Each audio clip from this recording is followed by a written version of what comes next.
ដែលមានអ្នកប្រតិកម្មជាមួយនឹងម្ហូបអាហារហ្នឹងបាទតើការប្រតិកម្មជាមួយម្ហូបអាហារដោយប្រតិកម្មហ្នឹងគឺមិនដឹងថាម្ហូបអីទៀតបាទគាត់ញ៉ាំជាភាពប្រចាំថ្ងៃអាចបណ្ដាលមកពីអ្វីដែរបាទហើយយើងត្រូវដោះស្រាយយ៉ាងណាបាទក្មួយប្រុសម្នាក់ហ្នឹងគាត់ថាគាត់ប្រតិកម្មឲ្យលំមាស់ហើមហើយពេទ្យថាឲ្យគាត់ស្វែងយល់ក្នុងគាត់ទៅឲ្យគាត់សិក្សាមើលតាមម្ហូបអីខ្លះ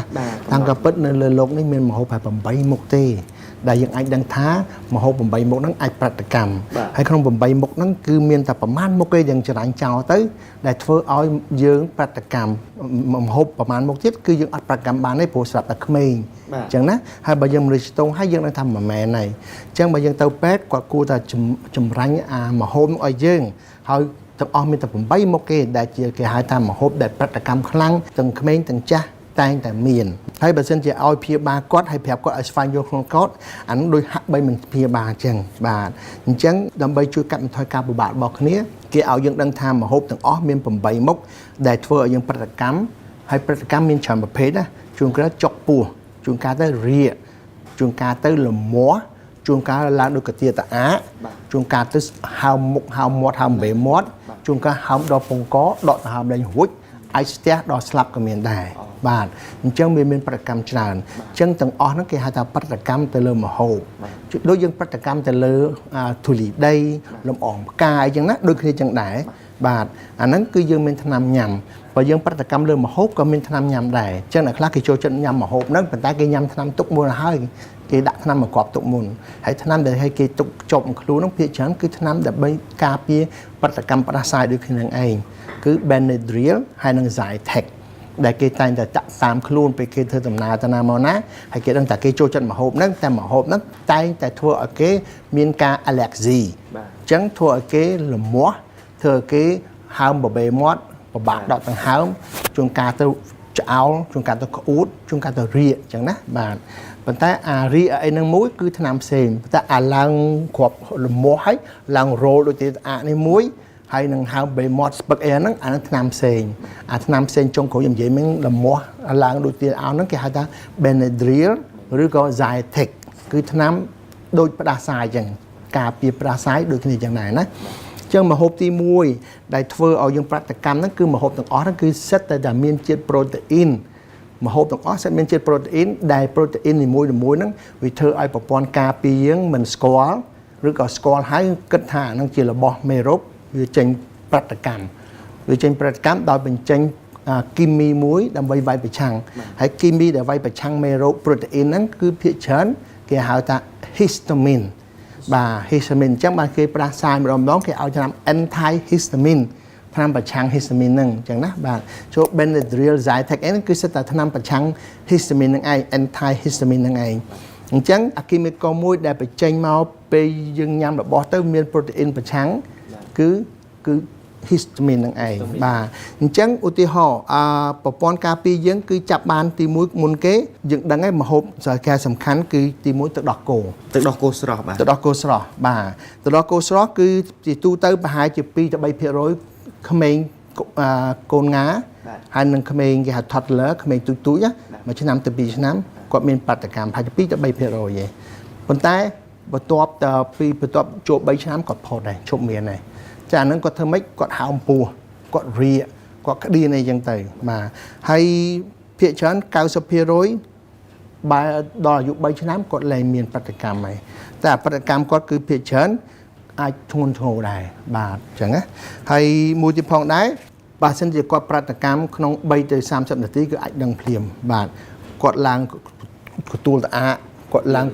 ទាលអាគាត់ឡើងលមាស់ហើយគាត់ឡើងចាប់រំក្អួតអីចឹងទៅរៀបអីចឹងទៅអាហ្នឹងគឺប្រតិកម្មភ្លាមៗមកទៅដល់គោហ្នឹងអញ្ចឹងណាហើយមួយទៀតផងដែរគឺគាត់ញ៉ាំពងទាគឺសារធាតុម្ហូបមួយដែលធ្វើឲ្យយើងប្រតិកម្មផងដែរប៉ុន្តែភាគច្រើនគឺអាសឯងពងទាពណ៌សហ្នឹងហើយព្រោះពណ៌សហ្នឹងគឺអ្នកគេប្រតិកម្មច្រើនជាងហើយពងទាពណ៌សហ្នឹងគឺគេហៅថា second most common allergy ម្ហូបដែលទី2សម្បូរជាងគេដែលមនុស្សលើโลกយើងសម្បូរតែប្រតិកម្មពងទានឹងឯងបាទហើយ68%នៅក្មេងៗទាំងអស់ភាគច្រើនដល់ពេលគាត់ដឹងវ័យទៅគាត់លែងមានប្រតិកម្មហើយធ្វើមកអាយុ16ជាទូទៅគឺលែងមានប្រតិកម្មហើយ សូម្បីតែនៅក្នុងប្រតិកម្មបណ្ណាក៏ដោយដល់អាយុ8 10គឺភាគច្រើនគាត់ឈប់មានហើយអញ្ចឹងណាបាទអញ្ចឹងយើងដឹងសិតនៅលើក្មេងៗហ្នឹងអញ្ចឹងបើគាត់អ្នកប្រតិកម្មម្ហូបហ្នឹងមនុស្សចាស់យើងដឹងថាពងទាដឹងមែនទេទៅដល់កូននឹងមែនទេអញ្ចឹងចៅពីណាបាទយើងច្រើនឲ្យពីគាត់ហើយសញ្ញាដែលយើងញ៉ាំពងទាទៅវាប្រតិកម្មហ្នឹងទី1វាធ្វើឲ្យកាពះយើងអត់ស្រួលហ្មងទី1ហើយទី2បែកយើងគឺឡើងទួលតអាបាទហើយក្រហមក្រកយើងទៅលមាស់ទៅហើយទី2ពិបាកដងដង្ហើមបណ្ដោយបាទហើយទី3គឺជួនកាលស្ទះ anaphylaxis ណា anaphylaxis ហ្នឹងគេហៅថាវាថប់ដង្ហើមរហូតដល់ស្ទះបាទអាហ្នឹងគឺធ្ងន់ធ្ងរប៉ុន្តែអត់សូវមានប៉ុន្មានដែរក្នុងការប្រតិកម្មម្ហូបទាំងអស់ចុងក្រោយសម្បូរតែធ្ងន់ធ្ងរជាងគេគឺថប់ដង្ហើមដកអត់បានហ្នឹងឯងអាហ្នឹងគេហៅ anaphylaxis ណាបាទអញ្ចឹងយើងដឹងថាបើមនុស្សធំវាលែងមានហើយព្រោះអាយុ16អីវាផុតអស់ហើយអញ្ចឹងទី3គឺថាគ្រាប់រុក្ខជាតិដើមឈើដូចជា almond គ្រាប់ almond គ្រាប់ cashew គ្រាប់ cashew គេហៅថាគ្រាប់ខ្មែរយើងគ្រាប់ចាក់ផ្លែចន្ទីបាទអាគ្រាប់ចឹងបាទគ្រាប់ចន្ទីគ្រាប់ almond ស្អាគ្រាប់ដើមឈើឯងអាមួយគ្រាប់ដើមឈើដូចសណ្តែកដីមិនមែនគ្រាប់ដើមឈើទេអាហ្នឹងគ្រាប់ដុះនឹងដីឯងអាគ្រាប់ដើមឈើមានថាវាចេញពីផ្លែដើមឈើដូចគ្រាប់ចន្ទីក៏ដើមឈើដែរនឹងថាគ្រាប់រុក្ខជាតិចេញពីដើមឈើបាទមិនមែនគ្រាប់ធញ្ញជាតិចេញពីដីទេបាទអញ្ចឹងណាអញ្ចឹងសណ្តែកដីចេញពីដីណាបាទអញ្ចឹងគេហៅថា Brazil nut បាទអញ្ចឹងយើងបើកមើលរូបដាក់ឲ្យគាត់មើលគាត់ដឹងហើយទី2 almond គាត់ដុំចេះផ្លែវាមកយើងដល់ពេលវារុះមកយើងបេះមកយើងវាយវាទៅវាចិត្តកមូនអាហ្នឹងជួយបេះដូងខ្លាំងណាល្អណាហើយមួយទៀត cashew nut ផ្លែចន្ទីនឹងឯងក៏ជួយបេះដូងដែរណាហើយ macadamia អាហ្នឹងក៏ជួយបេះដូងខ្លាំងដែរសិតតែគ្រាប់ដើមឈើដែលជួយបេះដូងបាទហ្នឹងគេចូលចិត្តញ៉ាំណាហើយមួយទៀត pistachio ហ្នឹងក៏គ្រាប់ដើមឈើដែរហើយវាពណ៌ខៀវគេធម្មតាគេវាយើងលីងវាទៅវាបែកជាពីរវាបែកឲ្យរឹងហើយឈ្ងុយញ៉ាំបាទគេចូលចិត្តណា pistachio ហ្នឹងឲ្យថ្លៃទៀតបាទហើយ pine nut គ្រាប់គេហៅថាគ្រាប់ដើមស្រិលថ្លៃពីដើមពិបាករកថ្លៃទៀតហើយគេដាក់លើបន្លែលើម្ហូបអីញ៉ាំទាំងទៅហើយមួយទៀតគឺតកតងគេហៅថា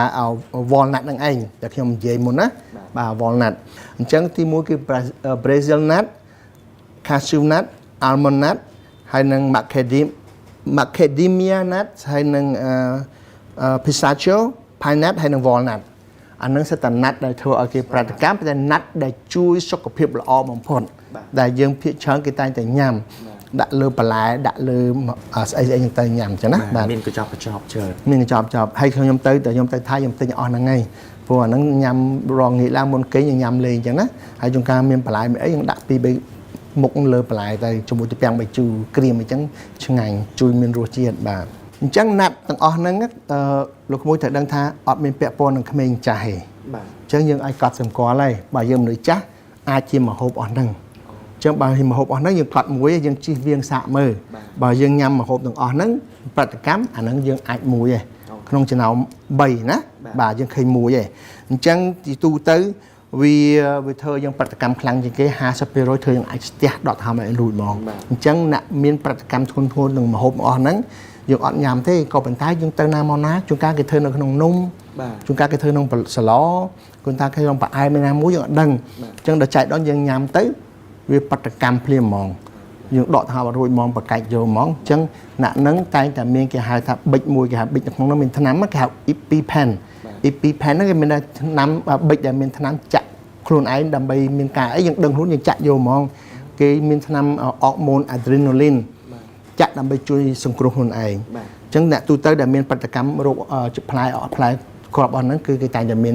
ប៊ិចមួយដែលមានថ្នាំក្នុងនោះដើរតាមខ្លួនដើម្បីចាក់ការពារកុំឲ្យប្រតិកម្មស្ទះពងកតាន់ถึงថ្នាំហ្នឹងគឺជាអរម៉ូន adrenaline មួយអញ្ចឹងណាបាទគេហៅ EpiPen បាទប៊ិចហ្នឹងបើរត់ទិញនៅណាបាទនៅតាម pharmacy គេមានបាទហើយ doctor ក៏គេអាចយើងមានដែរបាទអញ្ចឹងបងប្អូននិយាយថាគាត់សួរសំណួរថាគាត់ប្រតិកម្មអីហ្នឹងជួនកាលហើមមាត់ហើមអីរហូតដល់ស្ទះបាក់ដង្ហើមគាត់អាចទិញតាមខ្លួនអាចចាក់ខ្លួនគាត់ក៏ប៉ុន្តែ បើសិនជាគាត់ដឹងខ្លួនគាត់ទៅហើមបែមាត់របស់អីយើងអាចញ៉ាំ Benadryl លើក៏បាត់ដែរចឹងណាបាទហើយសាប៊ូលក់ដែរឡើយនេះអញ្ចឹងក្នុងបដកម្មក្របផ្លែឈើដើមឈើហ្នឹងយើងអាចដឹងថាចំណុចមួយហើយយើងអាចប្រយ័ត្នការពារព្រោះវាមិនមែនកាត់ទៅលើក្មេងទេណាបាទទូទៅតែម្ដងទូទៅតែម្ដងបាទហើយមួយទៀតដែលថាទី4មហូបដែលថាបដកម្មច្រើនណាស់នៅស្រុកគេសាប៊ូតែញ៉ាំទៅគឺស្ទះដង្ហើមហ្មងលមាស់ពេញខ្លួនហ្មងហើយពិបាកដងដង្ហើមគឺសណ្ដែកដីហ្នឹងឯងសណ្ដែកដីគឺក្របដែរក៏មិនមែនដើមឈើទេគឺដោះពីក្នុងដីវិញដោះក្នុងដីបាទប៉ុន្តែជាទូទៅអ្នកប្រតិកម្មជាមួយក្របលើដើមឈើហ្នឹងក៏ឧស្សាហ៍ប្រតិកម្មជាមួយសណ្ដែកដីផងដែរអញ្ចឹងវាមិនសូវខុសគ្នាប៉ុន្មានទេអញ្ចឹងណាហើយជាទូទៅ4ទៅ8%នៅក្នុងក្មេងៗ1ទៅ2%ទេសម្រាប់មនុស្សជំទង់បាទអញ្ចឹងតិចមែនតែនយើងអាចកាត់យើងអាចនិយាយថាប្រហែលជាអត់មកលើយើងទេបើយើងមនុស្សជំទង់វិញណាព្រោះវាតិចភាគរយមែនតែនលើโลกនេះអញ្ចឹងណាបាទអាហ្នឹងយើងអាចមានធ្វើតេស្តបានទៀតបើយើងប្រតិកម្មទៅលើពីណាត់មែនណាស្ដេចដីមែនយើងអាចធ្វើតេស្តគេជួសឈាមនឹងកូនដៃយើងមើលយើងអាចដឹងថាយើងមានសារធាតុអត់អញ្ចឹងពេទ្យគួរតែធ្វើតេស្តឲ្យយើងមើលព្រោះអាហ្នឹងវាសាមញ្ញឯងកាត់បន្ថយថាជំងឺអីខ្លះប្រតិកម្មអីខ្លះអញ្ចឹងពួកគាត់អត់ឲ្យតែឆ្នាំហើយឲ្យគាត់តាមដានខ្លួនគាត់អត់មានធ្វើតេស្តវាពិបាកគ្នាដែរអញ្ចឹងណាបាទហើយធំជាងគេហើយរបស់ឆ្ងាញ់ជាងគេលើโลกនេះដែលមនុស្សយើងប្រតិកម្មហើយស្ដាយដែលថាយើងប្រតិកម្មលើអស់ហ្នឹងគឺមហូបសមុទ្រគ្រឿងសមុទ្រហ្នឹងឯងបាទសយបាទគ្រឿងសមុទ្រហ្នឹងគឺថាមិនថាក្តាមមិនថាបង្គាបង្កង lobster បាទហើយនឹងរបស់ដែលមានជាតិសបកខាងក្រៅបាទ oyster ក្រុមអស់ហ្នឹងបាទភាគច្រើនគេហៅថា mollusk ហើយនឹង crustacean បាទសារធាតុពីរពូជហ្នឹង mollusk ហ្នឹងគេដែលមានសបកខាងក្រៅ crustacean ដែលមានឆ្អឹងខាងក្រៅដូចជាបង្គាបង្កងហ្នឹង lobster មានឆ្អឹងខាងក្រៅអញ្ចឹងណា mollusk គឺមានការ៉ូពីក្រៅសារធាតុពីរហ្នឹងគឺហៅគ្រឿងសមុទ្រគឺធ្ងន់ធ្ងរហ្មងគឺសបោតែមានប្រតិកម្មហើយពេលប្រតិកម្មម្ដងគឺគេហៅប្រូតេអ៊ីនដែលថាធ្វើឲ្យប្រតិកម្មគេហៅប្រូតេអ៊ីន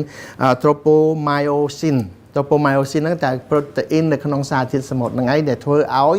ប្រព័ន្ធ immune system យើងគឺចេញប្រតិកម្មបញ្ចេញគីមី histamine ឯងហ្មងអញ្ចឹងភាគច្រើនតែញ៉ាំហើយគឺ roll ពេញខ្លួនហ្មងលមាស់ពេញខ្លួនក្រហមហើយចាប់ដើមស្ពឹកអណ្ដាតចាប់ដើមហើមមាត់ហើមអីហ្មងហើយដែលថាអ្នកចូលចិត្តគ្រឿងសមុទ្រជាបំផុតណាគាត់ទិញអាថ្នាំ Benadryl ជាប់ខ្លួននឹងឯងឬក៏ Zytic នឹងឯងដាក់នឹងខ្លួនញ៉ាំហើយគាត់ផឹកថ្នាំភ្លាមហើយថ្ងៃមុនខ្ញុំមានបងប្អូនម្នាក់ដែរមកពីអាមេរិកនាំតែផ្សារមហូបទៅគាត់បដកម្មភ្លាមមកឡើងមកហ្មងដាក់ Benadryl មកគាត់ទៅគឺថាបាត់លឿនដែរសិទ្ធិភាពបាទអញ្ចឹងនេះជាគេហៅថាមហូបទី5ហើយអញ្ចឹងយើងអាចធ្លាក់នៅក្នុងមហូបហ្នឹងហើយបាទពីព្រោះច្រើនណាស់នៅក្នុងមហូបហ្នឹងហើយនឹងក្របដើមឈើណាបាទហើយមួយទៀតផងដែរគេហៅថាមហូបកសាលីឲ្យទៅបោះចេញពីកសាលីច្រើនប្រភេទណាបាទដែលគេធ្វើនំប៉័ងធ្វើអីហ្នឹងក៏យើងអាចប្រតិកម្មដែរប៉ុន្តែភាគច្រើនស្រាប់តែលើក្មេងៗទៀតឃើញទេបាទហើយដល់អាយុ10ឆ្នាំអីក៏លែងមានហើយអញ្ចឹងយើងអាចខ្វែអាហ្នឹងចោលមួយទៀតដែរមិនមែនជាមហូបដែលយើងប្រតិកម្មទេបាទអញ្ចឹងយើងដឹងហើយបើសិនជាក្មេងគាត់ប្រតិកម្មគាត់ឡើងដូចគ្នាដែរឡើងក្របឡើងដូចកាទៀតាលមាស់អីចឹងទៅណាក្អួតហើយជួនកាលទៅអាចរហូតដល់ស្ទះដង្ហើមដូចគ្នា anaphylaxis ដូចគ្នាដែរអញ្ចឹងណាបាទហើយរោគហ្នឹងក៏យើងអាចធ្វើតេស្តដោយជួសឈាមបានដូចគ្នាដែរអញ្ចឹងណាបាទម្យ៉ាងមួយទៀតផងដែរគឺស្បែកសៀងបាទស្បែកសៀងអាហ្នឹងក៏យើងដឹងដែរភាគច្រើនក្មេងក្រុម3ឆ្នាំទេលើស3ឆ្នាំក៏លែងប្រតិកម្មដែរអញ្ចឹងយើងអាចខ្វែងមហូបហ្នឹងមួយទៀតបាទហើយមហូបហ្នឹងភាគច្រើនជាង70% គឺគាត់នឹងឈប់មានប្រតិកម្មហើយបាទទៅនៅអាយុ3ឆ្នាំអីអញ្ចឹងមហូបទី7ហើយយើងដឹងហើយចុងក្រោយគេខ្វែងហើយហើយមហូបចុងក្រោយទី8បាទគឺប្រហែលតែ 2% ទេសម្រាប់មនុស្សជំទង់អញ្ចឹងណាហើយប៉ុន្តែដល់ពេលគាត់ចាស់ទៅប្រហែលជា 40% គាត់អាចចាប់នាំបង្កើតជំងឺប្រតិកម្មជាមួយត្រីនឹងវិញអញ្ចឹងយើងអាចដឹងហើយ